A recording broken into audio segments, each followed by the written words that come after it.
क्या आपको पता है हिंदुस्तान का नाम इंडिया कैसे और किस नदी के नाम पर पड़ा? आपको बता दें, वैसे तो भारत में छोटी बड़ी नदियों को मिलाकर करीब 200 नदियां हैं, जिनमें भारत की गंगा, जमुना, ब्रह्मपुत्र, नर्मदा और महानदी जैसी और भी महत्वपूर्ण नदियों को वीडियो पार्ट 1 में बताया गया है और उस वीडियो का लिंक डिस्क्रिप्शन में दिया गया है। तो इस वीडियो को देखने के बाद उस वीडियो को भी देख लें। तो आइए समझते हैं भारत का नाम इंडिया कैसे पड़ा। भारत के महान नदियों में से एक सिंधु नदी। यह नदी प्राचीन भारतीयों के लिए संस्कृत में सिंधु के रूप में और फारसियों को हिंदू के रूप में जानी जाती थी, जिसे वे दोनों सीमावर्ती नदी के रूप में मानते थे।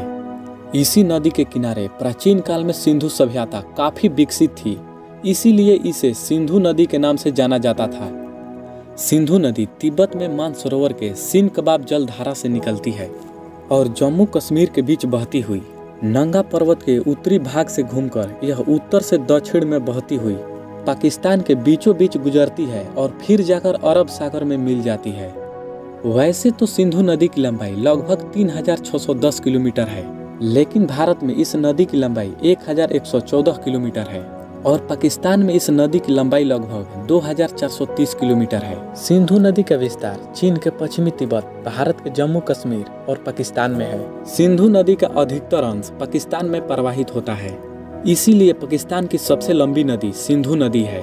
आपको हम बता दें, भारत का नाम इंडिया सिंधु नदी से ही निकला है। जब अंग्रेज भारत आए उस समय अपने देश को हिंदुस्तान कहा जाता था। हालांकि यह शब्द अंग्रेजों को बोलने में परेशानी होती थी। जब अंग्रेजों को पता चला कि भारत की सभ्यता सिंधु घाटी है, जिसे इंडस वैली भी कहा जाता है, तो भारत आए विदेशियों ने सिंधु नदी को इंडस रिवर नाम रख दिया, जो कि इंडस शब्द को लैटिन भाषा में इंडिया कहा जाता है। और अंग्रेजों ने इंडस रिवर से जुड़े भारत को इंडिया कहना शुरू कर दिया। अंग्रेजी शासनकाल में इंडिया नाम काफी प्रसिद्ध हुआ और हमारा देश पूरी दुनिया में इंडिया नाम से जाना जाने लगा। आपको हम बता दें, पंजाब शब्द का अर्थ होता है 5 नदियों की भूमि, और वह 5 नदी रावी, सतलुज, ब्यास, झेलम और चिनाब है, जो सिंधु नदी की प्रमुख सहायक नदियां हैं।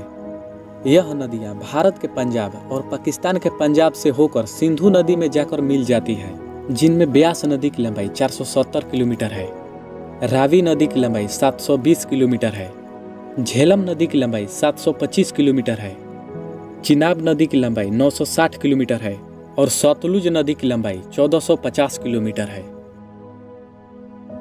आपको इन नदियों के बारे में जानकर कैसा लगा, कमेंट में हमें जरूर बताएं। ऐसे ही एजुकेशनल वीडियो देखने के लिए हमारे चैनल को सब्सक्राइब जरूर करें।